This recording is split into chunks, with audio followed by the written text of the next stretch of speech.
আসসালামু আলাইকুম ওয়া রাহমাতুল্লাহি ওয়া বারাকাতুহু। আলহামদুলিল্লাহি ওয়াহদা ওয়াসসালাতু ওয়াসসালামু আলা মান লা নাবিয়্যা বা'দা আম্মা বা'দ। সমস্ত প্রশংসা, সমস্ত তারিফ আল্লাহ পাক রব্বুল আলামিনের জন্য।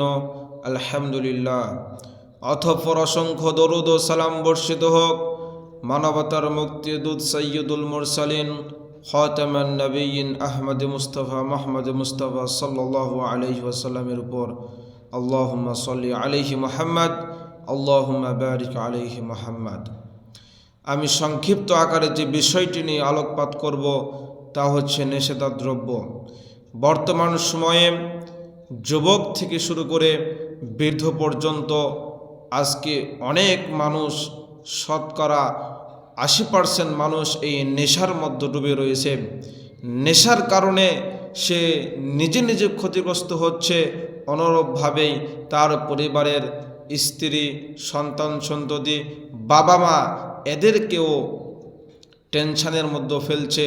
এই নেশার মাধ্যমেই সে নিজে ক্ষতিগ্রস্ত হচ্ছে এবং পরিবারে অশান্তি সৃষ্টি করছে। তাই আসুন এই নেশা সম্পর্কে আমরা সংক্ষিপ্ত আকারে কোরআন এবং হাদিস থেকে জানব যে আল্লাহ পাক রব্বুল আলামিন নেশাদার দ্রব্য অর্থাৎ মদ সম্পর্কে কি কি আলোকপাত করেছেন।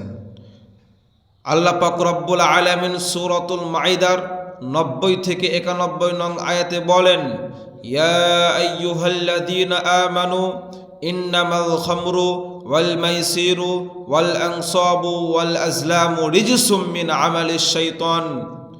হে ঈমানদারগণ, নিশ্চয়ই মদ, জুয়া, প্রতিমা এবং ভাগ্য নির্ধারণ করা এগুলো হচ্ছে শয়তানের অপবিত্র কর্ম।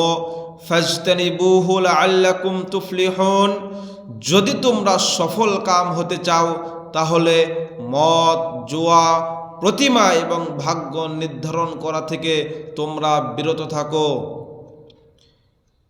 মদ, জুয়া, ভাগ্য নির্ধারণ করা এগুলো হচ্ছে শয়তানের অপকর্ম, শয়তানের অপবিত্র কর্ম। আল্লাহ পাক রব্বুল আলামিন বলেন, ইন্নামা ইউরিদুশ শাইতানু আইয়ুকিআ বাইনাকুমুল আদাওয়াতা ওয়াল বাগদা ফিল খামরি ওয়াল মাইসির। শয়তান মূলত তোমাদের পরস্পরের মাঝে মদ এবং জুয়ার মাধ্যমে শত্রুতা ও বিদ্বেষ সঞ্চারিত করতে চায়। তাই তো দেখা যায় একজন বন্ধু আরেকজন বন্ধুর সঙ্গে দ্বন্দ্ব, জুয়ার টাকা নিয়ে একজন বন্ধু আরেকজন বন্ধুর সঙ্গে গণ্ডগোল, দ্বন্দ্ব, তা হচ্ছে নেশাদার দ্রব্য নিয়ে। শয়তান আর কি করতে চায়? ওয়ায়াসুদ্দাকুম আন যিকরিল্লাহি ওয়া আনিস সালাহ। শুধু বন্ধুর মধ্যে বন্ধু, দোস্তের মধ্যে দোস্তর দ্বন্দ্ব ফাসাদ এতটুকুই নয়, ওয়ায়াসুদ্দাকুম আন যিকরিল্লাহি ওয়া আনিস সালাহ। শয়তান তোমাদেরকে আল্লাহ তাআলার জিকির হতে, আল্লাহ তাআলার সালাত থেকেও বিরত রাখতে চাই। ফাহাল আনতুম মুনতাহুন।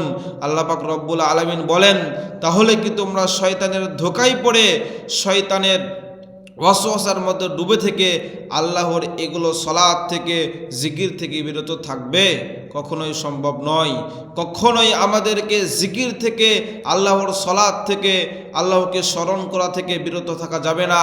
এই শয়তানের ওয়াসওয়াসার মধ্যে পড়ে এই নেশাদার দ্রব্য সেবন করা, জুয়া খেলা, প্রতিমা পূজা করা, তারপরে ভাগ্য নির্ধারণ করা, এগুলো হচ্ছে সবই শয়তানের অপবিত্র কর্ম।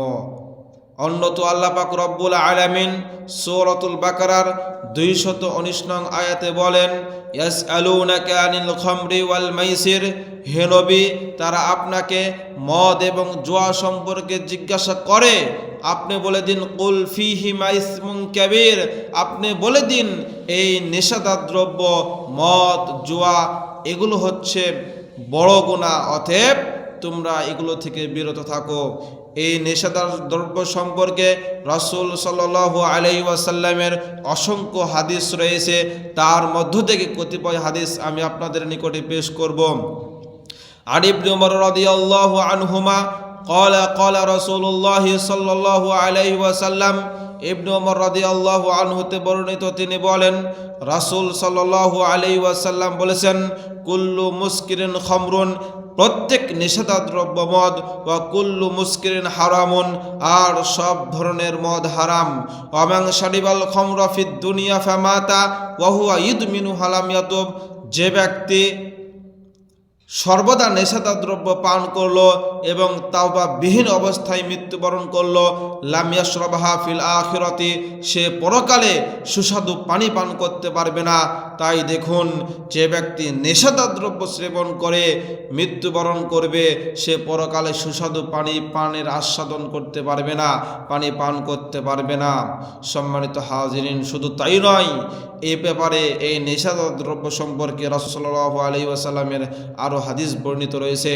আন জাবির রাদিয়াল্লাহু আনহু قال قال رسول الله صلى الله عليه وسلم, জাবির রাদিয়াল্লাহু আনহু তে বর্ণিত, তিনি বলেন রাসূল সাল্লাল্লাহু আলাইহি ওয়াসাল্লাম বলেছেন, ইন্না আলাল্লাহি আহাদান, নিশ্চয়ই আল্লাহ সুবহানাহু ওয়া তাআলার ওয়াদা রয়েছে, লিমান শারিবাল মুসকিরা আইয়াসকিয়াহুল্লাহু ফি তিনাতিল খাবাল, যে ব্যক্তি নেশাদার দ্রব্য সেবন করবে আল্লাহ পাক রব্বুল আলামিন তাকে তিনাতে খবাল পান করাবেন। ইলা ইয়া রাসূলুল্লাহ ওয়া মা তিনাতুল খাবাল, রাসূল সাল্লাল্লাহু আলাইহি ওয়াসাল্লামকে জিজ্ঞাসা করা হলো, হে আল্লাহর রাসূল, তিনাতে খবাল আবার কি জিনিস? قال عرق أهل النار أو عسرة أهل النار, রাসূল সাল্লাল্লাহু আলাইহি ওয়াসাল্লাম বললেন, তিনাতে খবাল হচ্ছে জাহান্নামীদের শরীর হতে গলে পড়া রক্ত পুঁজ মিশ্রিত অত্যন্ত গরম তরল পদার্থ। হাদিসটি বর্ণিত রয়েছে সহিহ মুসলিমের 2002 নম্বর হাদিস। অতএব আমরা অত্র হাদিস দ্বারা এটাই বুঝতে পারলাম যে আল্লাহ পাক রব্বুল আলামিন ওই সমস্ত ব্যক্তিদের জন্য, ওই সমস্ত মানুষের জন্য ওয়াদা করেছেন যারা নেশাদার দ্রব্য সেবন করেন, তাদেরকে আল্লাহ পাক রব্বুল আলামিন তিনাতে খবাল পান করাবেন। এই তিনাতে খবাল হচ্ছে জাহান্নামীদের শরীর হতে গলে পড়া রক্ত পুঁজ মিশ্রিত অত্যন্ত গরম তরল পদার্থ। এটা সেই জাহান্নামে ভয়াবহ সময়, যখন জাহান্নামীরা চিৎকার করতে থাকবে, পানি পানি বলে, খাবার খাবার করে যখন চিৎকার করতে থাকবে, তখন এই নেশাদার দ্রব্য সেবনকারীরা যারা জাহান্নামের মধ্যে অবস্থান করবে, তাদেরকে এই খাদ্য খাওয়ানো হবে। সম্মানিত হাজিরিন, তাই উদাত্ত আহ্বান জানাবো, যারা নেশাদার দ্রব্য সেবন করেন, নেশাদার দ্রব্য বিড়ি, তামাক, জর্দা, সিগারেট, ইয়াবাগুল, ফেনসিডিল থেকে শুরু করে নিয়ে নেশাদার দ্রব্য যত রকম রয়েছে, সমস্ত নেশাদার দ্রব্য থেকে বিরত থাকতে হবে। সম্মানিত হাজিরিন, এক কথাও বলে রাখি, মদ হচ্ছে এমন একটি বস্তু, যে বস্তু বেশি পরিমাণে খেলে বিবেকের ক্ষতি হয়, তার অল্প পরিমাণ বস্তু হারাম, যা রাসূল সাল্লাল্লাহু আলাইহি ওয়াসাল্লাম বলেন। সম্মানিত হাজিরিন, শুধু তাই নয়, নেশাদার দ্রব্য পানকারী যদি নেশাদার দ্রব্য সেবন করে, তাহলে সে কত বড় পাপের অপরাধী বলে গণ্য হবে। এ সম্পর্কে রাসূল সাল্লাল্লাহু আলাইহি ওয়াসাল্লামের হাদিস রয়েছে। আন আবি হুরায়রা রাদিয়াল্লাহু আনহু قال قال رسول الله صلى الله عليه وسلم, আবু হুরায়রা রাদিয়াল্লাহু আনহু তে বর্ণিত, তিনি বলেন রাসূল সাল্লাল্লাহু আলাইহি ওয়াসাল্লাম বলেছেন, মুদমিনুল খামরি কাআবিদি ওয়াসানিন, সর্বদা নেশাদার দ্রব্য সেবনকারী মূর্তি পূজকের ন্যায় অপরাধী। সম্মানিত হাজিরিন, অত্র হাদিস দ্বারা আমরা বুঝতে পারলাম যে একজন নেশাদার দ্রব্য সেবনকারী মূর্তি পূজকের ন্যায় অপরাধী বলে গণ্য হবে। যেমনভাবে একজন হিন্দু, একজন খ্রিস্টান, একজন ইহুদি যেমনভাবে মূর্তির সামনে মাথা নত করে সে মুশরিক হয়, শিরক করে, আল্লাহর সঙ্গে অংশীদার স্থাপন করে, অনুরূপভাবে যদি মুসলিম কোনো ব্যক্তি নেশাদার দ্রব্য সেবন করে, বিড়ি, তামাক, জর্দা, সিগারেট, ইয়াবাগুল, ফেনসিডিল পান করে, তাহলে সে একজন মূর্তি পূজকের ন্যায় অপরাধী হবে। অর্থাৎ সে আল্লাহ পাক রব্বুল আলামিনের সঙ্গে অংশীদার স্থাপন করার মতো গুনার মধ্যে সে লিপ্ত হবে। শুধু তাই নয়, একজন নেশাদার দ্রব্য সেবনকারী যদি নেশাদার দ্রব্য সেবন করে, একজন মদখোর যদি মদ সেবন করে, গাঁজাখোর, বিড়ি, তামাক, জর্দা, সিগারেট, ইয়াবাগুল, ফেনসিডিল খোর যদি সেইগুলো সেবন করে, তাহলে তার অবস্থান কি হবে? তাহলে তার অবস্থান কোথায় হতে পারে? এ সম্পর্কেও হাদিস রয়েছে। আন আবি দারদা রাদিয়াল্লাহু আনহু قال لا يدخل الجنة مدمن الخمر, আবু দারদা রাদিয়াল্লাহু আনহুতে বর্ণিত, তিনি বলেন রাসূল সাল্লাল্লাহু আলাইহি ওয়াসাল্লাম বলেছেন, লা ইয়াদখুলুল জান্নাতা মুদমিনুল খামর, নেশাদার দ্রব্য সেবনকারী জান্নাতে প্রবেশ করবে না। অতএব যে ব্যক্তি নেশার মধ্যে জড়িত রয়েছে, যে ব্যক্তি নেশাদার দ্রব্য সেবন করে, যার বিড়ি না খেলে, জর্দা না খেলে, গাঁজা না খেলে, ইয়াবাগুন ফেন্সিডিল এগুলো পান না করে ঘুম ধরে না, ঘুম আসে না, তাকে ভালো লাগে না, অশান্তি মেটানোর জন্য যারা এগুলো সেবন করে, এই সমস্ত ব্যক্তিদের জন্যই কাল কিয়ামতের দিন জাহান্নাম অপেক্ষা করছে। অতএব যারা নেশাদার দ্রব্য সেবন করবে তারা জাহান্নামের মধ্যে অবস্থান করবে। এটা আমার কথা না, এটা রাসূল সাল্লাল্লাহু আলাইহি ওয়াসাল্লামের হাদিসের কথা।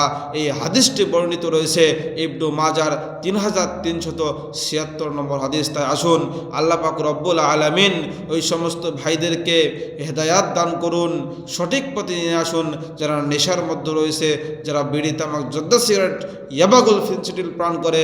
আল্লাহ পাক রব্বুল আলামিন তাদেরকে সঠিক পথে নিয়ে আসুন। আল্লাহুম্মা আমিন। আসসালামু আলাইকুম ওয়া রাহমাতুল্লাহি ওয়া বারাকাতুহু।